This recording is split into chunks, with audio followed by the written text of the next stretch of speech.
मैं जो हूँ जैसा हूँ बाबा, पर मैं आपका हूँ। मैं जो हूँ जैसा हूँ बाबा, पर मैं आपका हूँ। जीवन की राहों में बार बार भटकता हूँ, विघ्नों से हार खाता और उदास होता हूँ। बाबा, पर मैं आपका हूँ। बाबा, पर मैं आपका हूँ। मैं जो हूँ जैसा हूँ बाबा, पर मैं आपका हूँ। मैं जो हूँ जैसा हूँ बाबा, पर मैं आपका हूँ। संगत की छाया में पुरानी आदतें उभर आती है, आपके याद के बिना एक पल भी अधूरा हूँ। बाबा, पर मैं आपका हूँ। बाबा, पर मैं आपका हूँ। मैं जो हूँ जैसा हूँ बाबा, पर मैं आपका हूँ। मैं जो हूँ जैसा हूँ बाबा, पर मैं आपका हूँ।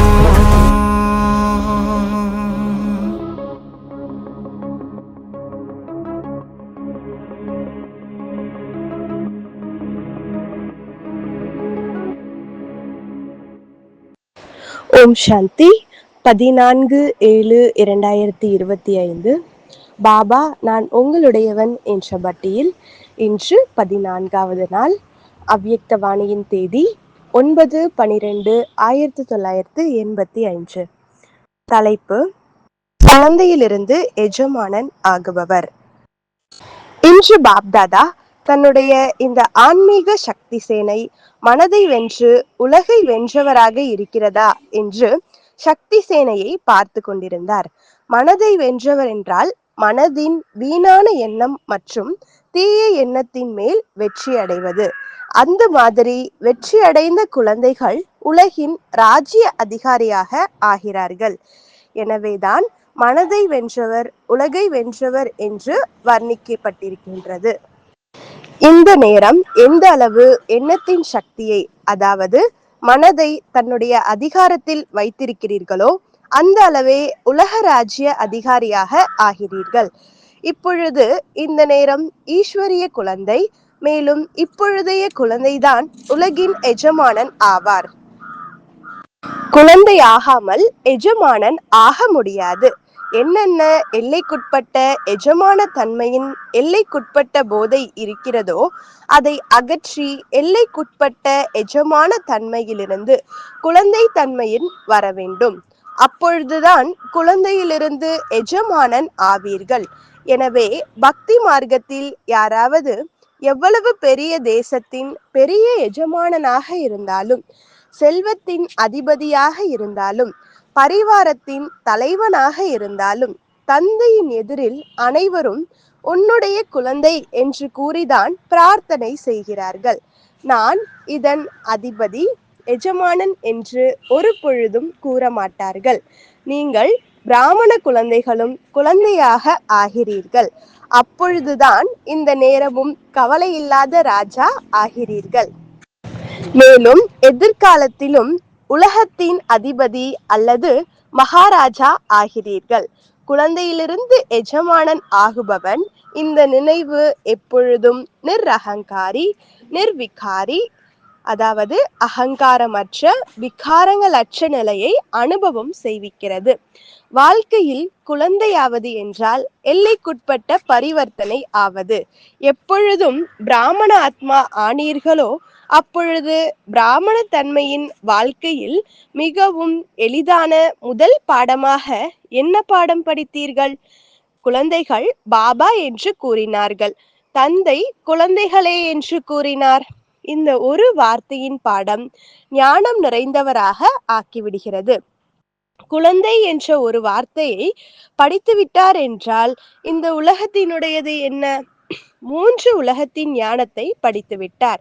இன்றைய உலகத்தினர் யார் எவ்வளவுதான் பெரிய ஞானம் உள்ளவராக இருந்தாலும் 3 உலகங்களின் ஞானத்தை தெரிந்து கொள்ள முடியாது. இந்த விஷயத்தில் ஒரு வார்த்தையை படித்திருக்கும் உங்கள் எதிரில் பெரிய ஞானம் நிறைந்தவரும் ஒன்றும் அறியாதவர்தான். அந்த மாதிரி எவ்வளவு சுலபமாக மாஸ்டர் ஞானம் நிறைந்தவராக ஆகியிருக்கிறீர்கள். பாபா மற்றும் குழந்தைகள் இந்த ஒரு வார்த்தையில் அனைத்தும் நிரம்பி இருக்கிறதா?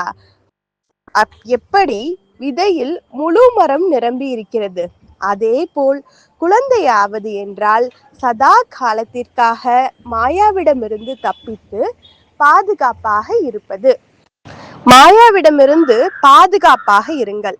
அதாவது நான் குழந்தை என்பதை எப்பொழுதும் நினைவில் வையுங்கள். குழந்தையாவேன், அதாவது தப்பித்து கொண்டேன் என்பதை எப்பொழுதும் நினைவில் வையுங்கள்.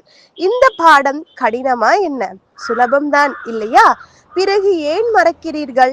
அநேக குழந்தைகள் மறக்க விரும்பவில்லை, ஆனால் மறந்து விடுகிறது என்று நினைக்கிறார்கள். ஏன் மறந்து விடுகிறது? அதற்கு நீண்ட காலத்து சம்ஸ்காரம் மற்றும் பழைய சம்ஸ்காரம் என்று கூறுகிறார்கள். ஆனால் எப்பொழுது இறந்து மறுபிறவியில் இருப்பவராக ஆகியிருக்கிறீர்கள் என்றால் இறந்த நேரத்தில் என்ன செய்கிறார்கள்? அக்னி சம்ஹாரம் செய்கிறார்கள் இல்லையா? அந்த மாதிரி பழைய சம்ஹாரம், பழையதை சம்ஹாரம் செய்தீர்கள். அப்பொழுதுதான் புதிய ஜென்மம் எடுத்தீர்கள். எப்பொழுது சம்ஹாரம் செய்து விட்டீர்கள் என்றால் பழைய சம்ஸ்காரம் எங்கிருந்து வந்தது? எப்படி உடலை சம்ஹாரம் செய்து விட்டார்கள் என்றால் பெயர் ரூபம் எல்லாமே அழிந்து விடுகிறது. ஒருவேளை பெயரை கூறினோம் என்றாலும் கூட இன்னார் இருந்தார், இப்பொழுது இல்லை என்றுதான் கூறுவோம். அப்படி உடலின் சம்ஹாரம் ஆன பிறகு உடல் அழிந்து விடுகிறது. பிராமண வாழ்க்கையில் எதனை சம்ஹாரம் செய்கிறீர்கள்? உடலோ அதுவாக தான் இருக்கிறது. ஆனால் பழைய சம்ஸ்காரங்கள், பழைய நினைவுகள் மற்றும் சுபாவத்தை சம்ஹாரம் செய்கிறீர்கள். அப்பொழுதுதான் இறந்து மறுபிறவி எடுப்பவர் என்று கூறுகிறீர்கள். எப்பொழுது சம்ஹாரம் செய்து விட்டீர்கள் என்றால் அப்பழைய சம்ஸ்காரம் எங்கிருந்து வர முடியும்? ஒருவேளை சம்ஹாரம் செய்யப்பட்ட மனிதன் மீண்டும் உங்கள் எதிரில் வந்துவிட்டால் அதை என்னவென்று கூறுவீர்கள்?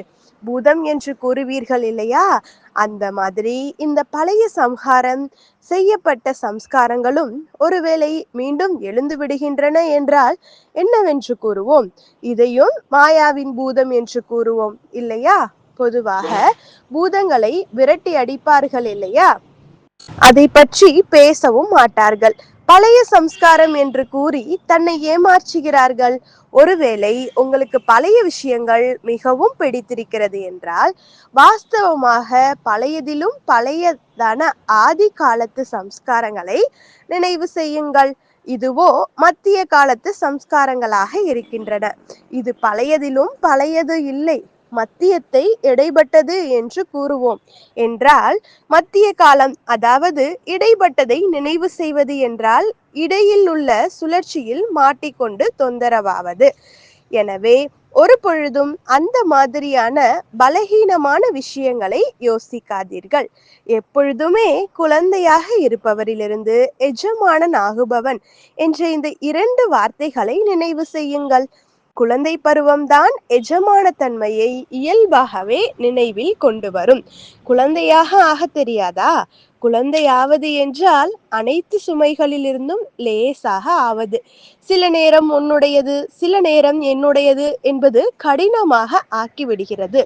எப்பொழுது ஏதாவது கடினத்தை அனுபவம் செய்கிறீர்கள் என்றால் இது உங்களுடைய வேலை, உங்களுக்கு தான் தெரியும் என்று கூறுகிறீர்கள்.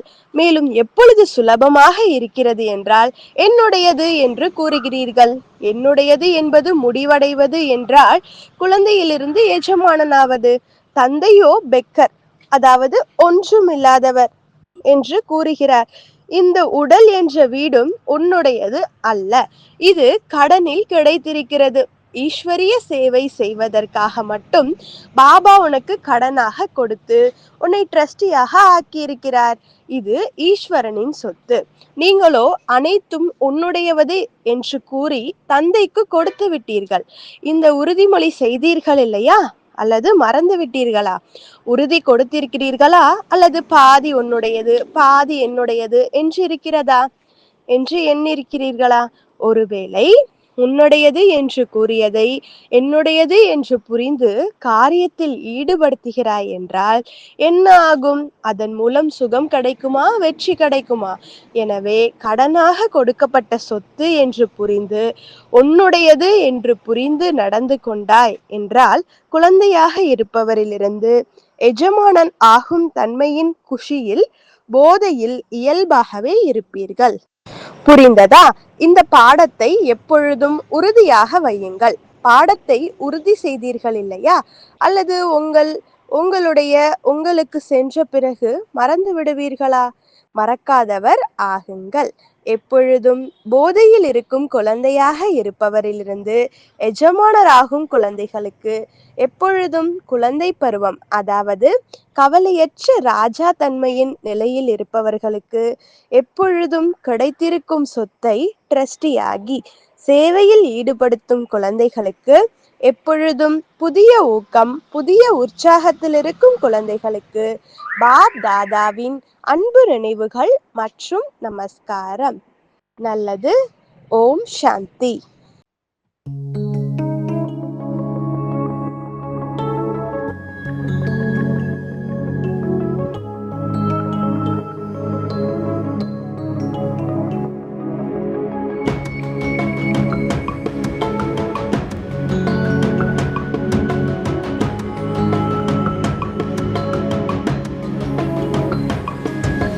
मैं जो हूँ जैसा हूँ, बाबा पर मैं आपका हूँ। मैं जो हूँ जैसा हूँ, बाबा पर मैं आपका हूँ।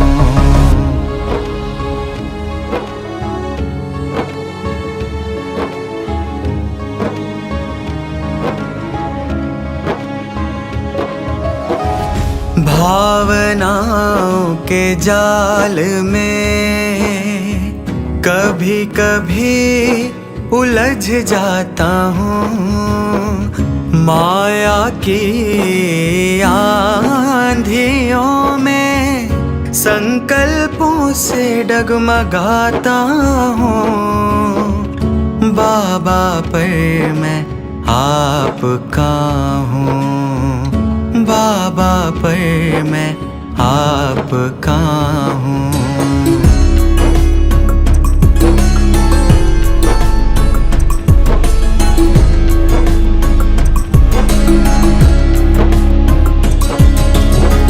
मन की कमजोरी में आत्मा को भूल जाता हूँ, भूतकाल की गलियों में पछतावे में गिर जाता